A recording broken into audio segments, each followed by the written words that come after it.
Olá, está no ar o programa Direito e Globalização, que você pode assistir pelos canais da 9 da NET, 186 da Vivo TV e também pelo site www.tvaberta.tv.br.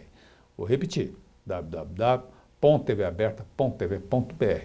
Se você tiver dúvidas, sugestões, envie e-mail para direitoglobalização@tvaberta.tv.br. Vou repetir, direitoglobalização@tvaberta.tv.br. A entrevistada de hoje é a doutora Fabíola Sucasa, que é diretora cultural do Movimento do Ministério Público Democrático. Hoje nós vamos falar sobre a violência virtual contra as mulheres. Lembrando a você de casa, estamos ao vivo. Querendo, faça sua pergunta pelo telefone 38770078 ou pelo site www.tvaberta.tv.br. Bem-vinda, doutora Fabíola. É uma alegria recebê-la aqui. Eu gostaria de saber o que é violência virtual contra as mulheres. Bom, boa noite, Martim. É uma grande satisfação estar aqui. Alegria toda minha. Bom, a violência virtual é um tipo de violência, um dos tipos de violência contra a mulher. Existe um projeto de lei que propõe incluir na Lei Maria da Penha como uma das formas de violência a violência virtual, entendida como a afronta ao direito da mulher dispor sobre a imagem, imagens fotográficas e vídeos no âmbito do espaço virtual.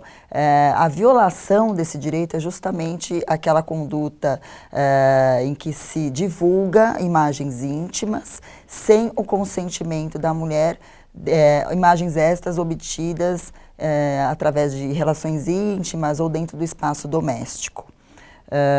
Obviamente que a violência virtual contra as mulheres ela pode ocorrer fora de relações que são caracterizadas, que são abarcadas pela Lei Maria da Penha, né? Não necessariamente naquele espaço doméstico, mas o que se fala atualmente, né, a respeito desse tema é justamente a inclusão como uma das formas protegidas pela Lei Maria da Penha.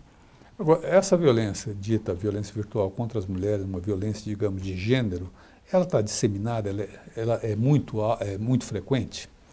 Sim, a violência virtual é um tipo de violência que vem acontecendo justamente em razão das novidades tecnológicas, né? Não posso até dizer que nem tantas novidades, na medida em que os avanços tecnológicos são muito rápidos até, né?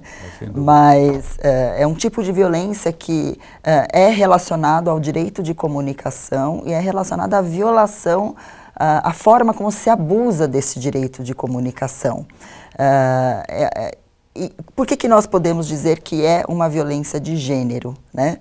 Porque a própria forma como a mulher é vista na sociedade, o próprio papel que é destinado à mulher estereotipado, quer dizer, colocar a mulher não só naquele espaço de subalternidade, de submissão, em que seu corpo muitas vezes é visto como um corpo público, no espaço virtual é da mesma forma como se vê e muitas vezes se abusa disto. Então é nesse espaço em que a mulher também é muitas vezes colocada como objeto sexual e esse abuso do direito à comunicação afronta o direito da mulher de exercer a sua própria sexualidade.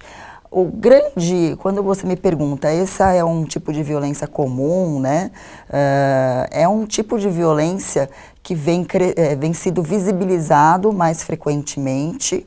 É um tipo de violência que tem uma potencialidade muitas vezes até mais danosa para a vítima do que algumas violências que ocorrem fora desse espaço.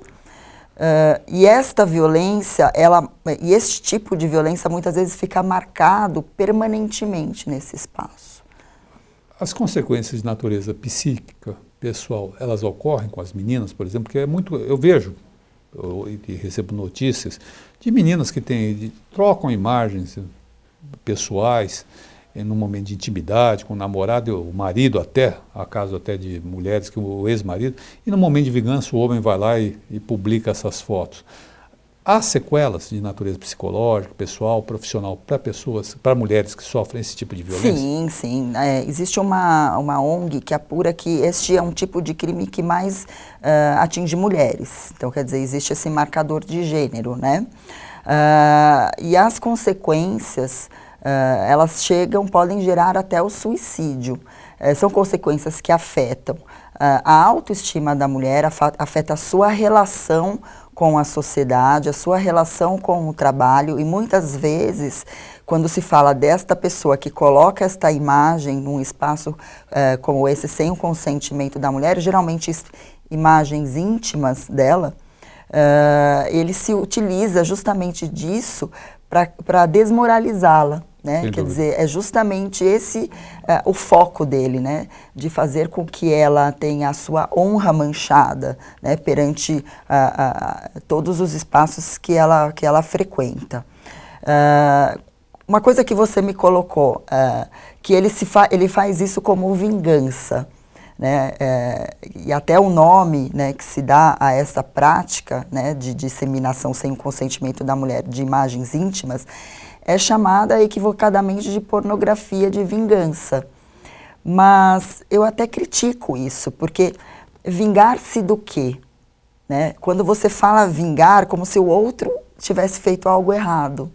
Como se ela, ao trocar vídeos íntimos, fotos íntimas com um parceiro, e que depois torna ex-parceiro, e daí ele se utiliza disso para, às vezes, forçar com que ela volte, ou desmoralizá-la, ela, na verdade, ela exerce o quê? O seu direito à sexualidade. Ela está vivendo plenamente a sexualidade dela. O seu direito à comunicação, o seu direito à sua própria sexualidade, né? Então, vingar-se do quê? No fundo, é uma pessoa que trabalha mal a rejeição, né? E faz uma coisa dessa, né? E quando você utiliza a palavra vingança, né, que é uma palavra que, na verdade, ela reforça ainda mais o que chamamos de culpabilização da mulher. Eu vou me corrigir. Não, não é nem...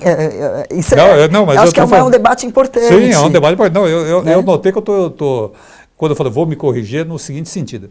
Eu estou reproduzindo um estereótipo sem me dar conta que estou fazendo isso. Sim.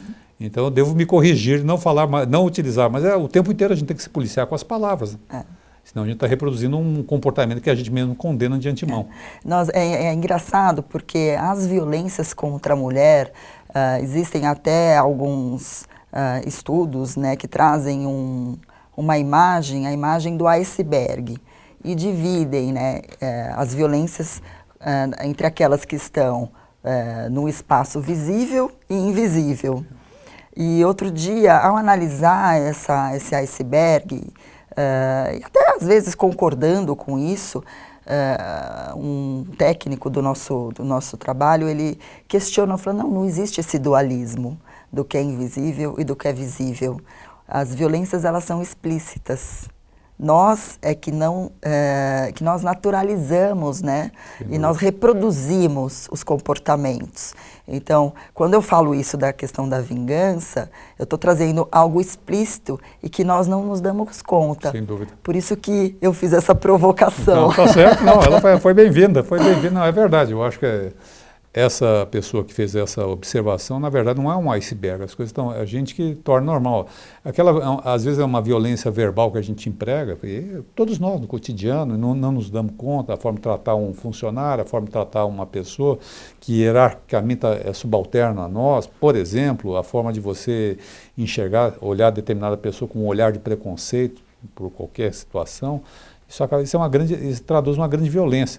Eu me lembro de ter lido um texto, só para complementar esse raciocínio e a gente avançar, de um rapaz que chegava na periferia e a polícia acompanhava ele, pensava que a polícia acompanhava ele para a segurança dele. Daí ele se deu conta que a polícia só acompanhava, que ele não se dava conta que ele era negro, e ele foi percebendo que ele só se dava conta que a polícia acompanhava porque ele era o suspeito de costume. Sim.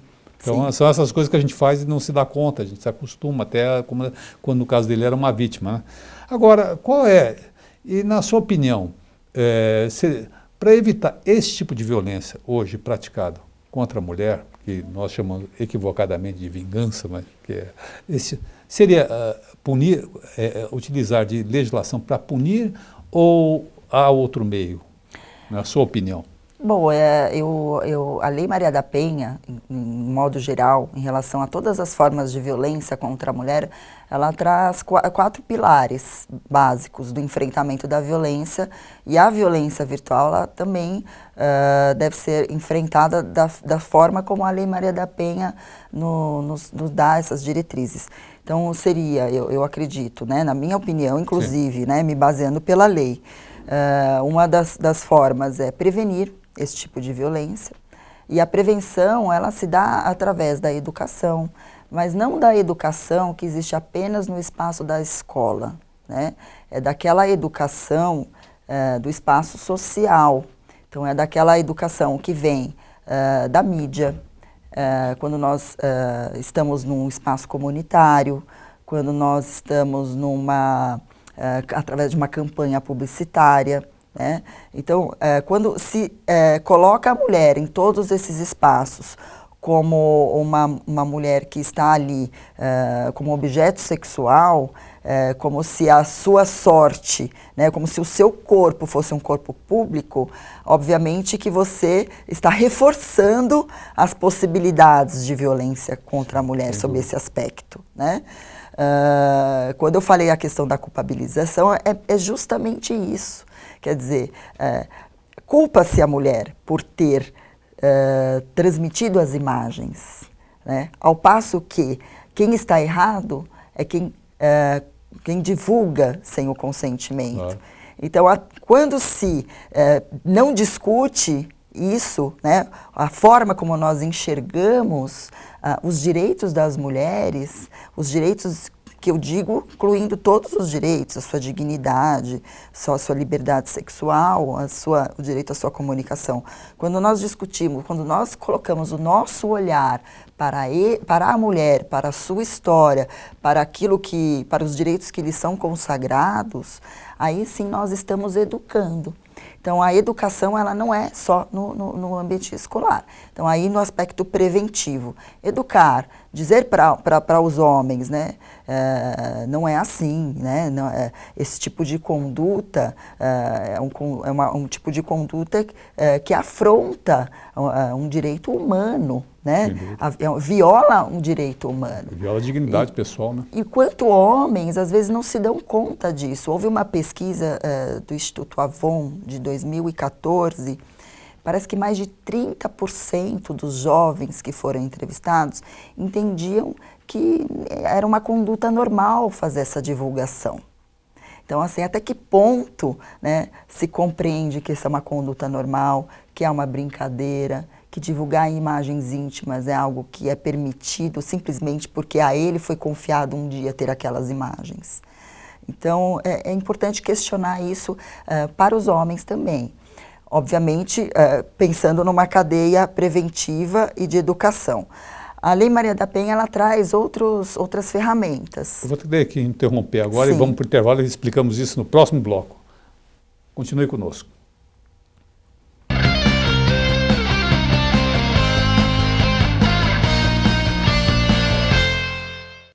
Acesse o site da TV Aberta São Paulo, www.tvaberta.tv.br. Vídeos.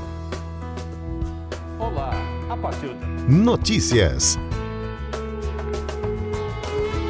Promoções. Assista a nossa programação em tempo real e faça sua pergunta para os programas ao vivo. Participe da emissora comunitária da maior cidade do Brasil. O programa Direito e Globalização é uma iniciativa da Comissão de Direitos Humanos da Ordem dos Advogados de São Paulo, com apoio científico do Instituto Brasileiro de Ciências Criminais. Faça como esses produtores e realize o sonho de ter um programa na televisão.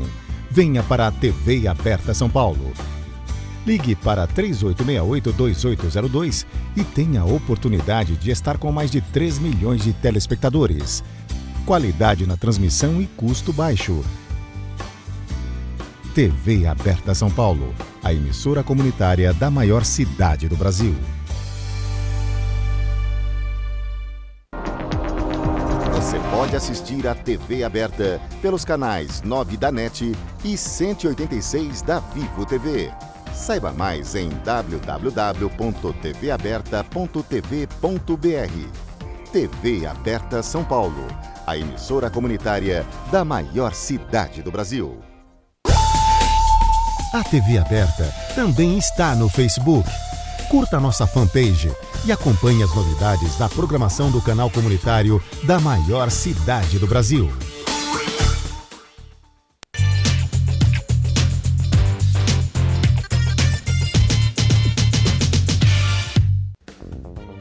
Este programa tem o apoio da TV Interação, Associação Vida e Trabalho e da Ordem dos Advogados do Brasil, Seção São Paulo.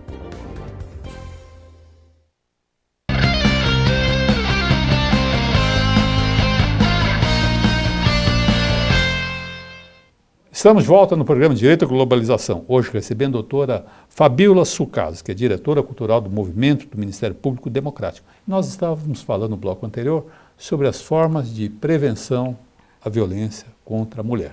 E eu interrompi a senhora por causa do intervalo, falando primeiro a prevenção pela educação. Sim, a prevenção pela educação e é uma prevenção que também deve se inserir nos espaços dos detentores das redes, né? Os espaços dessas empresas que manipulam, que fazem dessas redes esse espaço de violência. Então, melhorar as políticas de privacidade, conseguir que hajam mecanismos maiores para evitar a disseminação dessas imagens, trazer mecanismos mais apropriados para impedir que as imagens fiquem de forma permanente no espaço virtual. Lembrando que mais de 120 milhões de pessoas acessam a internet diariamente e fazem uso de redes sociais como Facebook, Instagram, YouTube. WhatsApp, né? O WhatsApp. Que é as que divulgam muita imagem. Exato. Também. Agora, outras formas de enfrentamento da violência, elas se percorrem pelo espaço da assistência à mulher em situação de violência, também, até mesmo coibir esse tipo de violência. Quando nós falamos coibir, aí sim é mais dirigido à questão criminal e sim, obviamente, a gente fala, se é necessário educar, é também necessário coeducar, mas é necessário reeducar. Então, quer dizer, se não é possível mais educar aquele homem ou aquela pessoa que já tem uma certa idade, que já tem as questões estereotipadas de uma forma tão arregada, e se ele não consegue reaprender, né, o seu comportamento, que ele seja punido, que ele saiba que ele pode ser punido por aquela conduta. E uma punição efetiva e à altura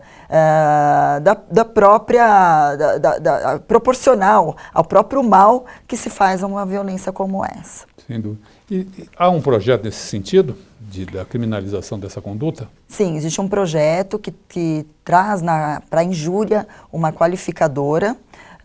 Este projeto, ele não só criminaliza esta conduta, como ele inclui o direito à comunicação na Lei Maria da Penha como um dos seus direitos assegurados, inclui também a violência virtual como forma de violência. A única questão que se coloca é que este crime de injúria, ele continua sendo de ação penal privada. E aí, quer dizer, você entregar a esta mulher mais um encargo de ter que se socorrer, já que para ela há tantos prejuízos e tantos males, ela tem que passar por mais uma rota crítica, que eu chamo, que para mim seria uma verdadeira violência institucional, porque é como se tivesse que calar esta mulher a não se socorrer de ajuda, ao ter que contratar um advogado para buscar uma reparação criminal. E aí, como sair desse impasse? Nós precisamos de apoio, de discutir isso, levar isso nos bancos legislativos, para que os deputados, os senadores, agora está no Senado, que os senadores eles permitam, façam aí uma reflexão sobre a importância de mudar essa parte do projeto e incluir no projeto uma ressalva de que em relação àquela conduta especificamente, não se procede mediante queixa. Ou seja, não incluir, na verdade, no artigo que faz remissão a que o crime de injúria seja procedido mediante queixa. Porque eu quero crer que a pessoa que chega a esse ponto está tão arrasada emocionalmente que às vezes não tem nem força. Eu não falo nem de possibilidade econômica, eu falo de força mesmo, força psíquica para enfrentar um processo, fazer uma ação privada, ir em frente, sofrer barreira, às vezes nas próprias delegacias há um conjunto de pessoas, há um machismo predominante nisso tudo, né? Sim, e mesmo vamos pensar, né? As pessoas que têm condição financeira, as mulheres que têm condição financeira, elas conseguem passar por essas rotas críticas, muitas vezes por questões econômicas, de formas muito diferentes de mulheres que não têm condição. As mulheres que não têm condição, às vezes, deixam para lá, não consideram aquele tipo, não conseguem enxergar, né, pelo cotidiano de violência que ela sofre, a gravidade daquela violência, ou muitas vezes elas são mal orientadas como devem proceder em relação ao enfrentamento desse tipo de violência, e na verdade elas não acreditam, né, no sistema de justiça. Então quando a gente fala de prevenção e assistir essas mulheres, nós precisamos também levar a informação para elas. E é muito importante, até porque, no caso, a responsabilidade de entrar com essas ações seria a defensoria. E se nós pensarmos o quanto essa violência, ela não é uma violência, é uma violência ainda que vem num crescendo, né? E o nosso sistema ainda não está preparado, nem o sistema investigativo de apurar, porque imagina, uma imagem que é disseminada num ambiente como esse, você muitas vezes sequer tem condições de apurar quem são os autores, porque cada compartilhamento de uma imagem como essa, você incorre no crime, né? Então, até que ponto a justiça criminal está preparada para até investigar e apurar todas essas autorias? Não tenho dúvida. E uma vez apurando a cadeia de pessoas é enorme, né? E para processar essas pessoas, né? Apurar. Primeiro você acaba apurando, porque até a própria lei fala que se está dentro do ambiente da Lei Maria da Penha e é uma relação que houve uma relação de afeto, geral, o autor você tem definido. O autor, né? É fácil. A questão é justamente pegar aquele que está na cadeia sucessória. Sem dúvida. E que vai coibir, no fundo, é o que vai coibir, porque é o que reproduz para... Até porque, às vezes, essa pessoa tenta se esconder para não parecer que foi ele que teria divulgado essa imagem. Que ele é o suspeito número 1, sem dúvida. Eu gostaria, nós estamos nos minutos finais do nosso programa, passa rápido. Eu gostaria de falar sobre o Prêmio Inovare que a senhora recebeu o ano passado. Sim, o ano passado nós recebemos a menção honrosa do Inovare na categoria Ministério Público. Nós concorremos com o projeto chamado Prevenção da Violência Doméstica com a Estratégia de Saúde da Família, que nasceu na cidade de São Paulo, na região leste, na cidade de Tiradentes. Depois avançamos com Guaianazes, Lajeado, fomos para Bragança Paulista, em que chegamos a capacitar mais de quase 500 profissionais da área da saúde.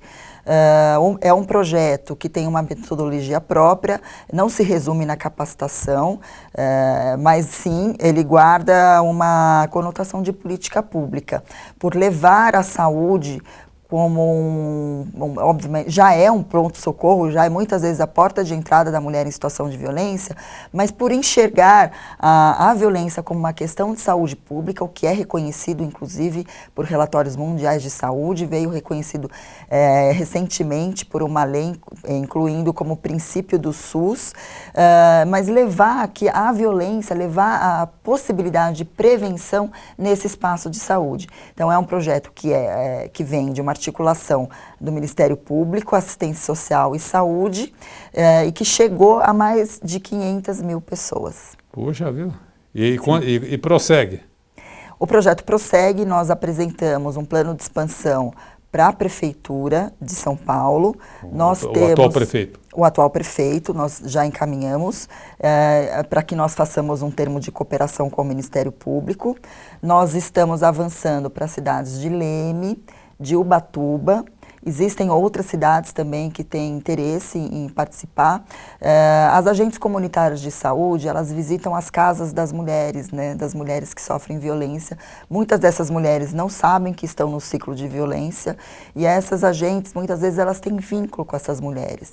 Então, é uma situação que facilita a abordagem, o diálogo, falar sobre violência, quer dizer, desvelar a violência, quebrar o silêncio e conseguir quebrar o início do ciclo da violência. Desta forma, também é uma ferramenta de prevenir feminicídios. Lembrando que o feminicídio é a última etapa de um ciclo de violência, que vem de um contínuo de violência crescente, progressivo. E, em geral, ocorre dentro do ambiente doméstico, né, o feminicídio. Exatamente. O feminicídio, ele é marcado por questões de gênero, né? E quando nós falamos de mulheres mortas por questões de gênero, de um contínuo de violência, geralmente existem vários marcadores. Pode ser um marcador de raça que anda junto com a questão de gênero, pode ser um marcador de classe social, pode ser um marcador de vulnerabilidades variadas. E no espaço doméstico, quando nós trazemos aqui as relações entre um homem e uma mulher, em que uma mulher é vista como uma posse e que a morte aí ela é uma promessa, né, por não ter aquela mulher ao seu lado, aí sim você tem um marcador típico de violência no espaço doméstico. Doutora Fabíola, nosso tempo encerrou. Eu gostaria de ouvir nos minutinhos finais suas considerações e aí nós vamos para o encerramento. Bom, gostaria de agradecer a participação aqui do programa. As minhas considerações são no sentido de que nós avançamos com relação ao enfrentamento da violência contra a mulher, mas precisamos avançar muito mais. E o principal avanço que nós devemos enxergar é a necessidade de olhar para essas mortes, já que nós estávamos falando de mortes, a pensar que o Estado, ele é sim corresponsável.